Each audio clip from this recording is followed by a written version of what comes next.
Hello, Rob McNeilly here, and thank you for joining me in this invitation for us to look together at how we might do something more than just treat anxiety and depression, how we might be able to create some genuine human healing in these two troublesome areas of suffering. We live in anxious times. There's fear about a whole lot of things. And depression is an epidemic. Seems to be increasing everywhere in the Western world. But what is anxiety? What is depression? We've tended to follow the medical model and think of them as conditions or diseases or illnesses. And that's one way of looking that provides a certain area of exploration and of ways of helping. What I'm wanting to have us explore here involves putting on some different eyes, putting our usual perception to one side and just having a look for the moment to see if we can create a different, complementary, or maybe even more beneficial perspective so that we can help people suffering from these debilitating experiences. If we look at anxiety first, we can say, what is it? Obviously, with anxiety, there's some kind of fear, and fear is an emotion that we experience when there is some sense of concern about future loss. But we know that people are different, and it's going to be an experience that's going to vary from one person to another. And as Erickson said, to think that there could be one theory, one method of treatment that would be adequate for all people of all races, of both genders, of all times and all situations is ridiculous. And I like the implication of that. I like what that opens up for us. So instead of diagnosing someone with anxiety and then finding a protocol for treating the condition, if instead of that we have the possibility of asking with each individual person, what is it that's missing for them? Okay, you're suffering from anxiety. So what is it that if you had a way of connecting with, some way of feeling differently, some way of doing something different, what is it that if you had access to it, you wouldn't be anxious? By asking that question, it helps to refine our area of exploration, refine the therapy process, and also helps to generate a healing, respectful, human therapeutic relationship, which is going to be pivotally important. Turns out more important than a particular treatment approach.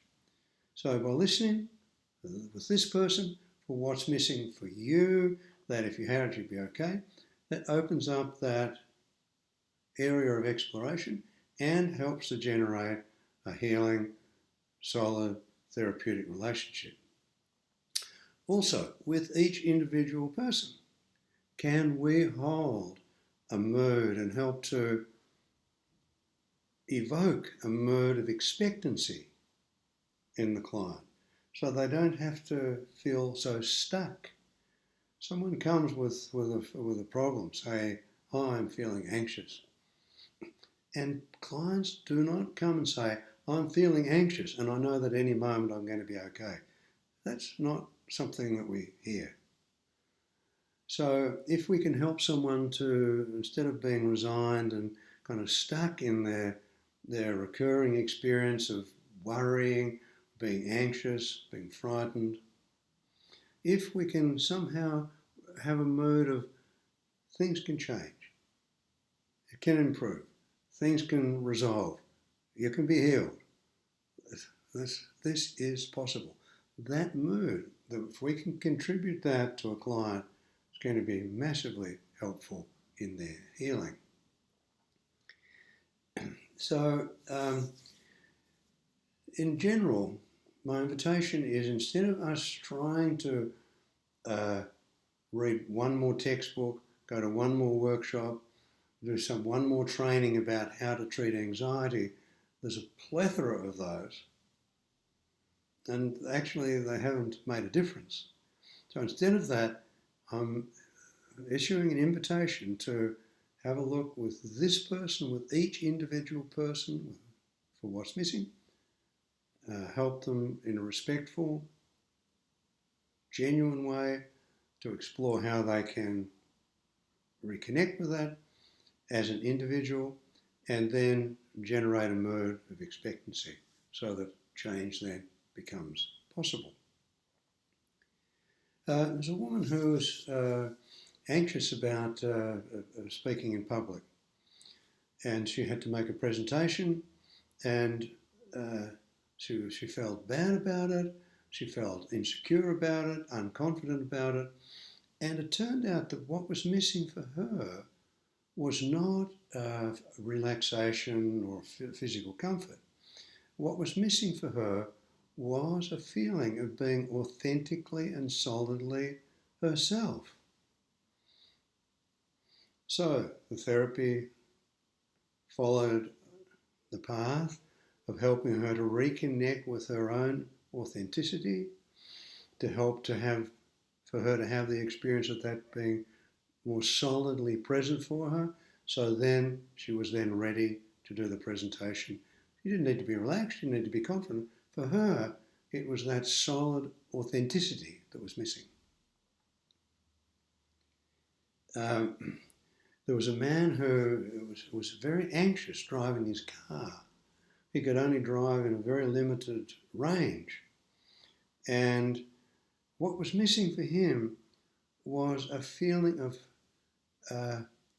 exploration about how could he get beyond the limit of the suburb that he was living in. How could he be curious about that? How could he explore? It wasn't a matter of relaxation or comfort or confidence. It was a matter of exploration. And he was been very much interested in exploring as a younger man. So when he got in touch with this notion of exploring, he started to be able to drive his car without feeling anxious in a wider and wider area of the city he was living in. And then a year or so later, he started to wonder about whether he could fly in an aeroplane. He hadn't flown an aeroplane for 28 years since a bad flight. And so all I did was remind him, well, you couldn't drive out of the suburb and now you can drive anywhere. So maybe you can, in the same kind of way, learn to do that. And so what was missing for him in relation to his flying was not exploration, but the possibility of flying. And once he'd seen that he couldn't drive beyond a certain distance, and then he could, okay, that became possible. Maybe this can become possible. There was a woman who, when I was in general practice, came to see me to help with her delivery of her first baby. And she was very, very anxious about how she was going to go through this. She said, I've never had a baby before. I don't know what to do. I feel very insecure. And what was missing for her, it turned out, was her trusting her own body. And so we were able to have a conversation in which I reminded her, even though this was her first baby, her body had been having babies for millennia, so that all she needed to do was to allow her body to do what it needed to do. She could trust her body to do that. Her body knew how to have a baby. She didn't need to. And by doing that and connecting her with her self-trust, her anxiety dissipated. She had a normal labour, normal delivery, and it all turned out very nicely. I was asked to see a little girl of 11 who had a lot of anxiety around dogs, and she was didn't like the feel of them. She didn't like how they felt, and so um, I discovered that she'd been reading a book called Pigs Might Fly. And so we had a hypnotic experience where we pretended that she and I were writing a story parallel to the plot of the Pigs Might Fly book. And in that, she was able to uh, leave the problem, the anxiety that she had about dogs in the wrong land, which was a part of the book, and then find her way back home where there would be a dog waiting for her. She told me that a couple of things that she really liked at school. One was fractions, and the other was running. And so on the way back from the wrong land where she was going to leave the anxiety, on the way back home where she was going to meet the dog and like the feel of it, we used the experience of fractions, and I asked her to let me know when she was halfway home, she was 3/4 of the way home, when she was 7/8 of the way home, and also in relation to her running. When she was running, she was not in a race, but she said that she used to start slowly and then just go at her own pace, and then she'd get to the end of the run when she was ready to do that without any pressure. So again, on the way home from the wrong land, she could start slowly, and she could move at her own pace and know that she would get there when she was ready. So she was able to resolve this anxiety totally. And within a few months, she had a dog, and I followed her up 10 years later. She still had the dog and had no problems with dogs at all. So it was not a matter of treating her anxiety. She was actually healed. There was actually no problem. Gone. She wasn't managing it. She wasn't coping with it. It was completely resolved. Now, when we look at depression, we can ask again, what is depression? And I'm saying something obvious here, but I'll say it again. That depression, so-called, is different for different people. Some people say they're depressed, and then when you ask them what their experience is, it starts to feel a bit more like anxiety. They're scared about something, agitated about something. We can say that in general, depression is more related to, just as anxiety is related to future loss, with depression there's usually rumination about some past loss or damage. And if the future appears with someone who's in a mood or experience of depression, the future is actually just a rerun of the past. So the so-called future is actually just the past. So depressed people tend to ruminate about the past and what's not going to work, what hasn't worked, so it hasn't worked, so it's not going to work. And this is going to be different for different people. And the best way that we can serve someone and help someone who suffers from what is called depression, instead of finding the right treatment for depression, if we can listen to this person and find out what the experience is that this individual person is having, to explore what they're looking for, what they don't have access to, what's missing for them, so that if they had it, they'd be okay. And by doing that and asking those questions and listening for the resources that someone has and helping to connect with that, we generate a trusting, genuine, authentic, therapeutic relationship, crucially important for any effective outcome, and a sense of expectancy. It doesn't have to be like this. It's been like this, and doesn't have to be. Things can change. I want to give you some examples. A man in his mid-50s was made redundant, and he tried to find other employment, and he said to me, I've put in many applications, nobody wants to employ someone my age. He was depressed. The source of his suffering was that he had a family that he was supporting, he had a mortgage to pay off. How is he going to do this? So his main concern was having an income to support the family and his lifestyle. So we explored some things about him and the things that he liked, possible ways of finding an income, and out of left field, he started to tell me about the fact that even as a kid, he loved the idea of driving trucks. And he'd never had an opportunity to. He'd always been working, paying the bills and so on. And he sat there and we started talking about his enjoyment of the thinking of driving trucks. And you could see the cogs turning. He said, actually, I was given a redundancy payment. I could buy a truck and start my own furniture removals business. He was like a kid in a lolly shop. His face lit up. He, instead of being, it was like, and his mood just opened like that, and he was up and running. A woman told me that she'd been depressed for ages.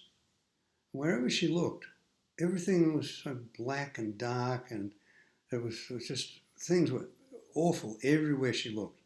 She was so despondent, so discouraged, and that's how it had been for a long time, and that's how it was going to be.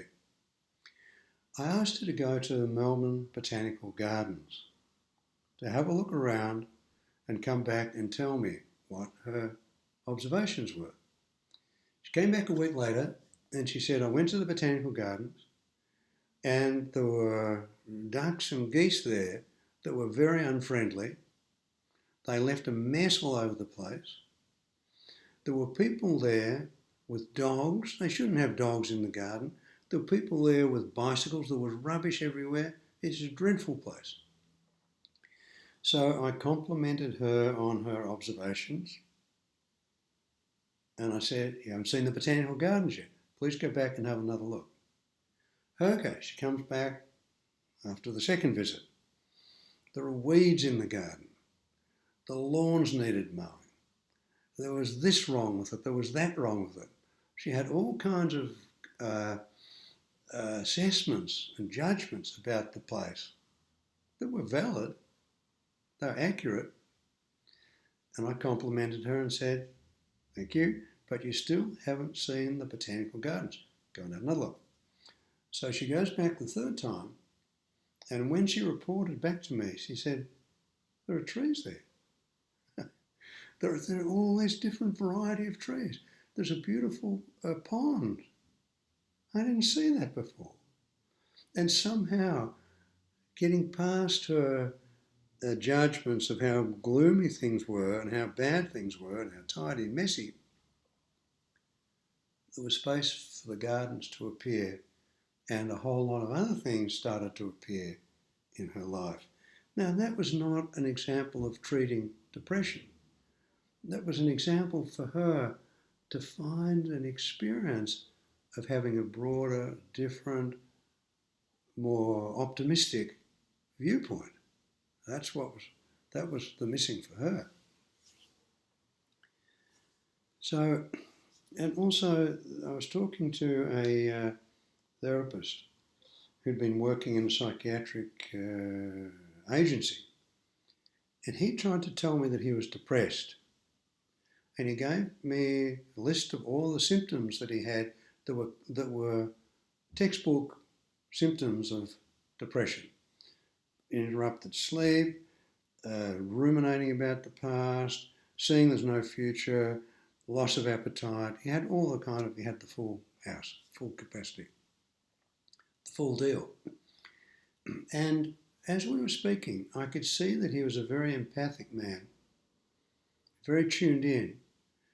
And I said to him, I'm not sure whether you're depressed or whether you are picking up the depression from the people in the unit where you're working. I said, if someone works in a fish market, sooner or later they're going to smell a fish. And he started to wonder whether his depression was in fact his, or was it something that he'd picked up? And we all know how contagious moods are. So he picked up the mood. He was starting to think, maybe. And then the turning point was saying to him, moods are like Velcro. And when someone's sensitive like you are, you pick that up, and it's like Velcro, they stick to you. And he got up and he was kind of jumping around the room, dancing around the room, saying, I'm Velcro man, I'm Velcro man. And he was as happy as Larry. As soon as he had a different way of looking at that experience that he'd called depression, it was no longer there. So I mention these examples they're not adequate to completely resolve this issue, but I'm wanting to give them as examples so that in your therapy, in your learning, there's the invitation for you to begin to explore with each individual person what their experience is, without having to label it as anxiety or depression or anxiety and depression or comorbidity or any of those kind of labels, but just what's the experience? What is it that is missing for you? What is it that you're looking for? What is it that if we could find it here or you could find it, you'd be okay? And having that open, genuine, supporting, respectful conversation with expectancy. Things don't have to be like this. Things can improve. So that invitation is with each individual person, having that approach, that mood, and to see what difference that can make. So I hope that what I'm saying here I don't think it's very complicated. It's not very complex. It's actually pretty simple. In my experience, it's simple without being simplistic. So the invitation is give it a try, see what you notice, see if there's anything that happens when you look at it from this perspective, see what the results are, see how your clients respond, and it'd be lovely to hear back about what you discovered. Thanks for being willing to be part of this.